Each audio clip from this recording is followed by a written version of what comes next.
Hola amigos de Recuperando Historias. Vamos a platicar en este video algunos aspectos que ilustran la vida que llevaron algunas de las familias que vinieron a colonizar el nuevo Reino de León a finales del siglo XVI y principios del XVII. Y vamos a escoger a una de estas familias que representa más o menos la constante a la que se tuvieron que enfrentar muchas de estas familias desde que salen de la península ibérica y pasan por Islas Canarias, llegan a la Nueva España y terminan en el septentrión hispano y concretamente en el Nuevo Reino de León. Bueno, pues vamos a escoger a un personaje que ya lo hemos tratado bajo otros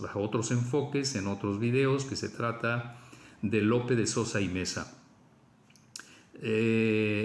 Bien, dejamos hasta aquí el nombre, pero antes de eso vamos a intentar abordar el otro aspecto con el que queda indirectamente muy relacionado. Hemos sabido que esta familia de Lope de Sosa y Mesa representó por 3 siglos una familia a la que le fue asignado el gobierno de la ciudad de Córdoba, que descendía de los conquistadores que ocupan la ciudad de Córdoba junto con otras partes de Andalucía y la recuperan para la monarquía cristiana, castellana, leonesa. Pues bueno, Lope de Sosa, en él y en su familia, en sus hijos, coinciden una serie de fechas que, tratando de contextualizar su vida y su salida de la península ibérica, llegan a ser obligadas a estudiarse estas fechas, a profundizarse lo que ocurrió durante ese tiempo y las decisiones que finalmente tomó para venir a dar al Nuevo Mundo. Él a la región de Panamá, en donde muere inmediatamente que llega a Panamá, y su hijo a Nueva España, y que tiene otra historia en lo que posteriormente constituye la historia del Nuevo Reino de León. Pues aquí la familia Sosa, por el hecho de haber sido una familia gobernante de la ciudad de Córdoba entre el siglo XIII y prácticamente inicios del XVI, queda asociada a una etapa negra, a una etapa terrible en Córdoba, que fue cuando entre 1499 y 1506 la Inquisición profundiza su influencia en esta ciudad de Córdoba y desarrolla una actividad inusitada, y durante estos 6-7 años echa a andar la maquinaria inquisitorial y alcanza a operar de tal manera que instaura el terror en Córdoba y en toda Andalucía,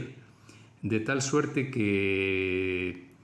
dentro de los autos de fe que desarrolló en esos años, el de 1504 fue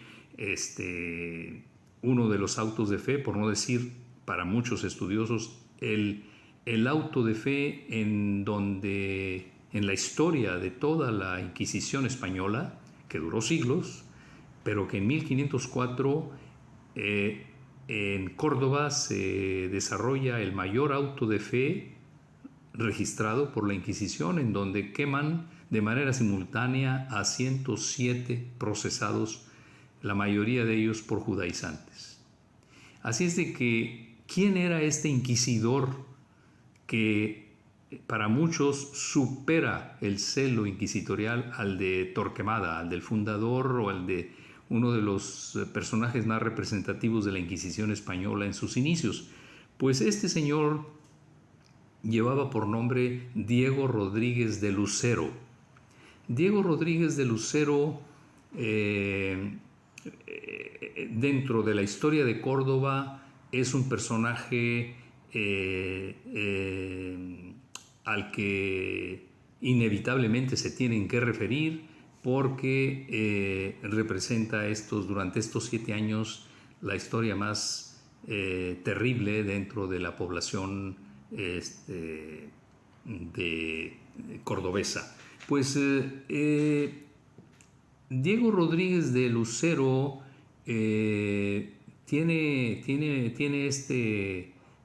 esta negra historia dentro de Córdoba, como decíamos, pero ¿por qué llega a estos excesos? ¿Qué es lo que ocurre además de su conocida proclividad a ejecutar al mayor número posible de procesados? Pues en estos años, precisamente entre 1499 y 1506, la vieja familia gobernante de Córdoba, que son los Sosa o Sousa anteriormente, prácticamente ya no tiene acto de presencia en suelo cordobés. Y hay que atar estas fechas y cabos porque medianamente se van ordenando y van integrándose todas las piezas de este rompecabezas. Lope de Sosa y Mesa y su familia, sus padres, abuelos, bisabuelos y generaciones previas de los últimos 3 siglos anteriores a él, se distinguieron de manera especial porque representaron una familia en la cual descansaron los monarcas de toda la casa de Trastámara y los previos a la casa de Trastámara desde que se inicia la reconquista de Andalucía. Pues así es que era una familia de mucha tradición y de mucha historia dentro de la cristiandad de aquellos tiempos y su rol tan equilibrado para manejar la presencia cristiana en suelo andaluz, pero también con la convivencia heredada desde los tiempos del poder islámico en Andalucía y la presencia de judíos, moros y cristianos. Estoy hablando de antes de 1492. Bueno, empecemos por señalar que en los registros conocidos de la vida de Lope de Sosa y Mesa, entre 1492 y que es el año de la expulsión de los judíos, y 1496, que es el año de la expulsión de los judíos, pero de Portugal, en ese periodo, Lope de Sosa y Mesa, todo indica que pasó su vida y él y su familia en Portugal, en la corte de Portugal, sirviendo como tutor de don Jaime y don Dinis, hijos de don Fernando II, duque de Braganza. Aquí surge la primera hipótesis e interpretación, porque esta salida de Lope de Sosa y Mesa de la región cordobesa fue con la anuencia de los reyes católicos. Y de todos he sabido que las casas gobernantes de todos los Trastámara previos a 1492, cuando se decreta la expulsión de los judíos, todas las casas, todas las monarquías de Trastámara previas a 1492 tenían entre sus funcionarios y asesores alta presencia judía. y tesoreros, administradores, recaudadores de impuestos, operadores políticos, embajadores fuera de sus fronteras, etcétera, etcétera, estaban integrados casi en su totalidad por personajes o de práctica judía en siglos anteriores al XV o cristianos nuevos ya entre 1391 y 1492 o de plano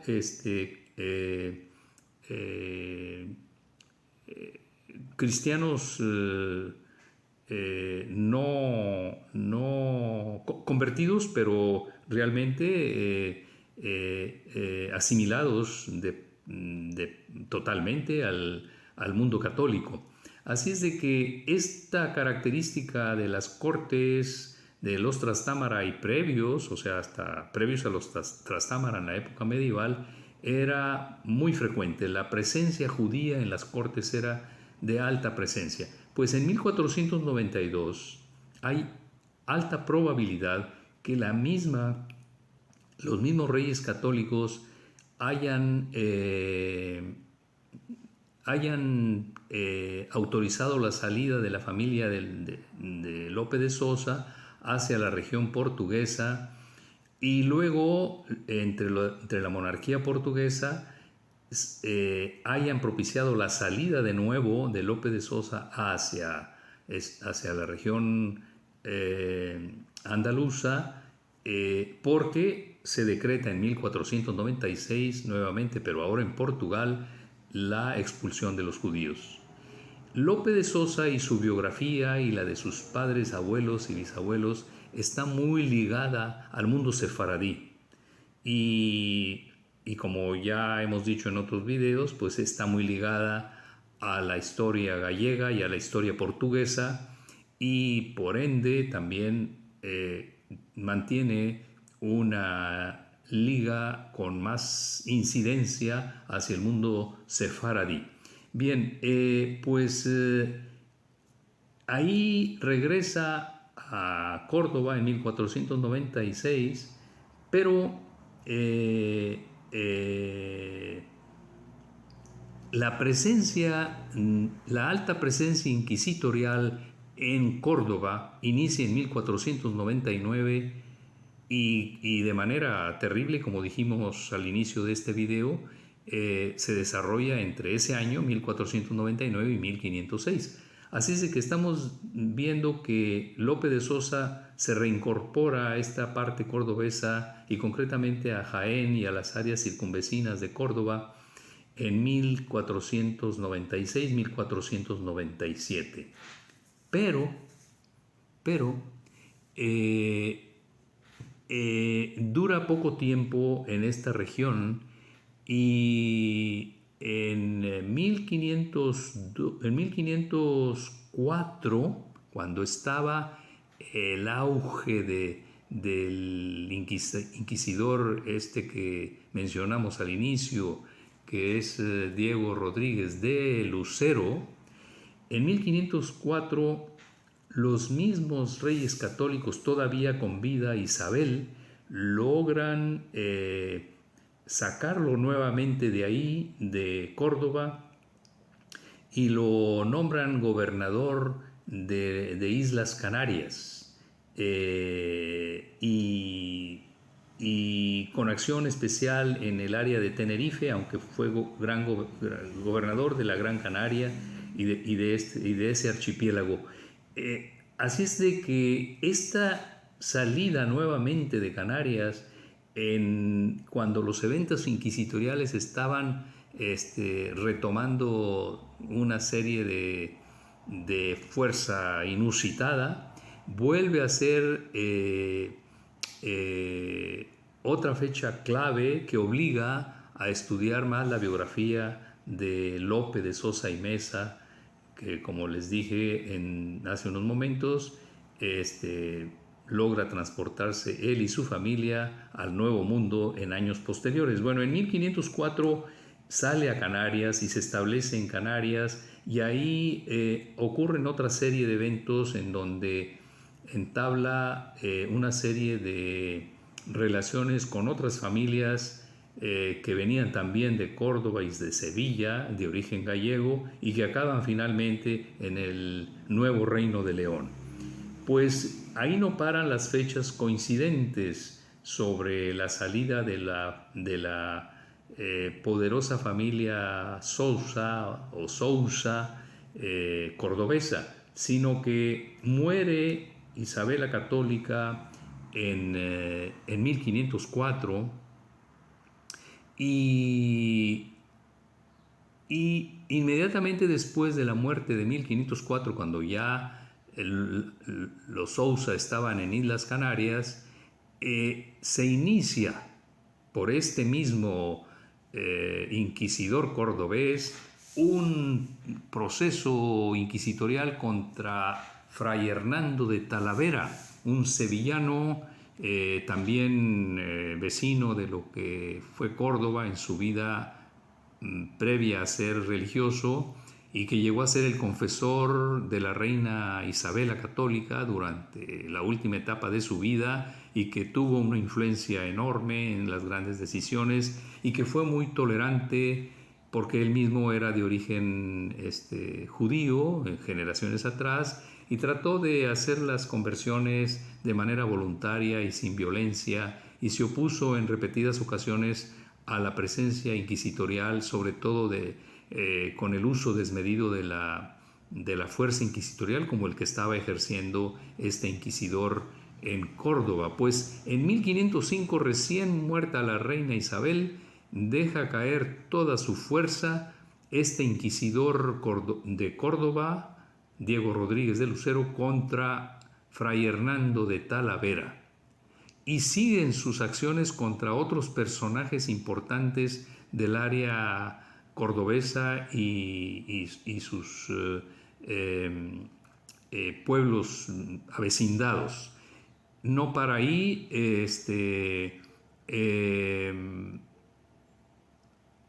y a raíz de toda esta gran presión que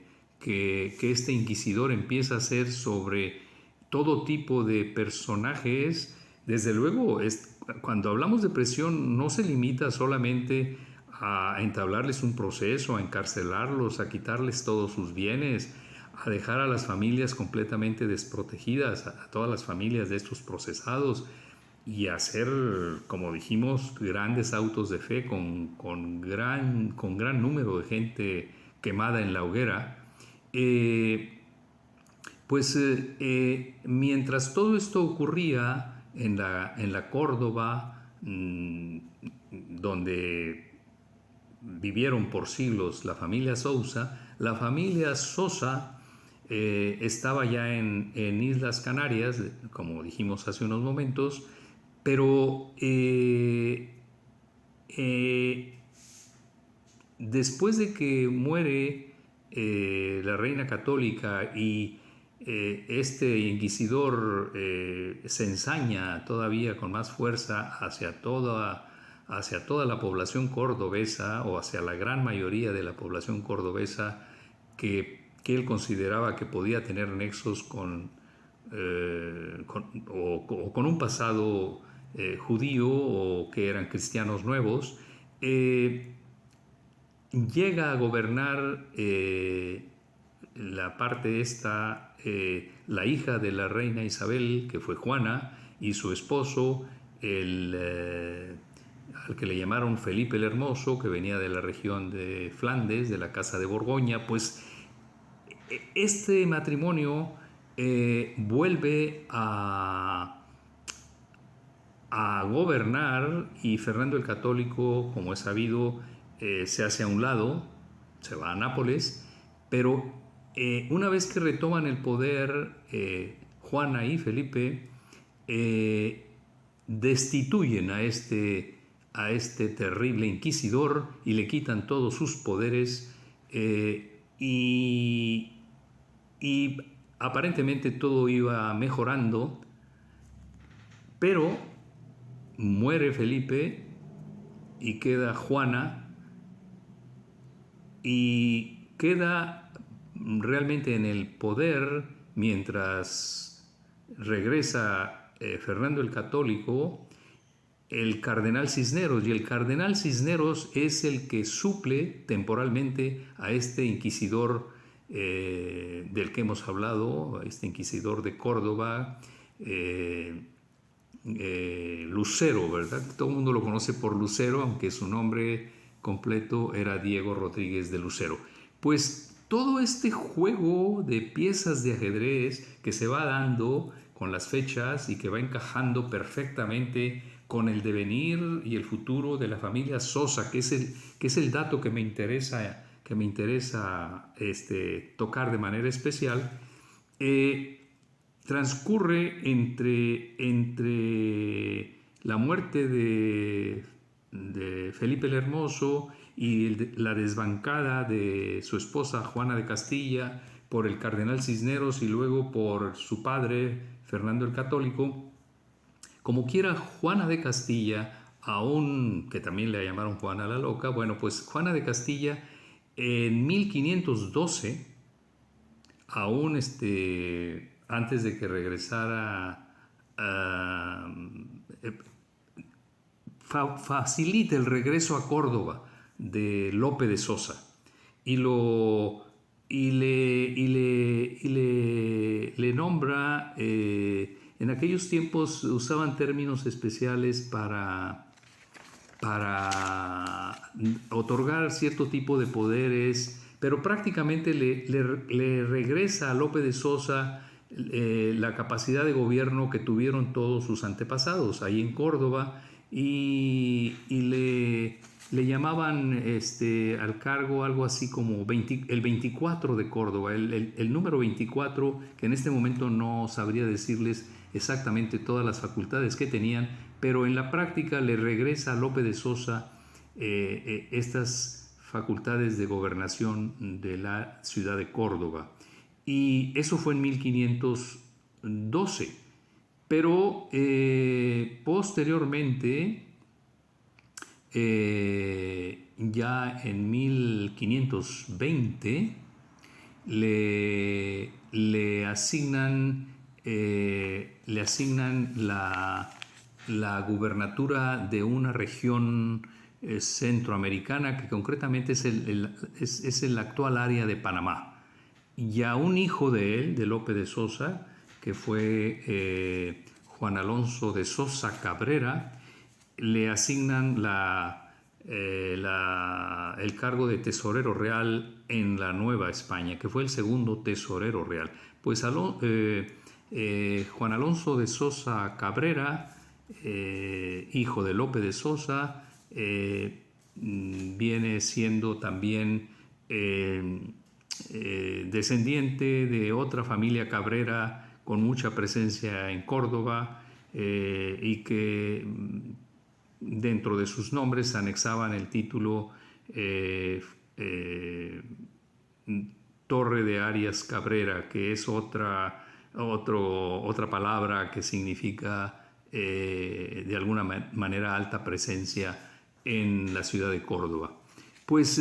a lo que intentamos llegar es que toda esta familia derivada de los Sousa o de los Sosa cordobeses que llegan a Nueva España y que posteriormente se desplazan a la colonización del nuevo Reino de León ya en las siguientes generaciones, trae una carga cultural con alta influencia militar, pero también con alta presión inquisitorial, sobre todo en la ciudad de Córdoba, a la que ellos tuvieron que dejar a instancias y peticiones de los monarcas en turno, que en este caso fueron los reyes católicos, y que por muchos analistas es aceptada la idea de que las monarquías de los Trastámara no tenían en el fondo ningún problema real con la presencia judía. Y eso lo demuestran una serie de decisiones que tomaron que no concuerdan precisamente con el edicto de expulsión de 1492 pero que analizado bajo la luz de los hechos sí dan a entender la protección que las distintas instancias cortesanas siguieron protegiendo a todas estas familias que directa o indirectamente tenían nexos con el mundo sefaradí, sea por religión, sea por conversión, sea por funciones desarrolladas como prestamistas, banqueros, administradores, tesoreros, etcétera, etcétera. Bien, amigos de Recuperando Historias, agradezco el tiempo dedicado a este video y nos escuchamos en próximas ocasiones. Hasta pronto.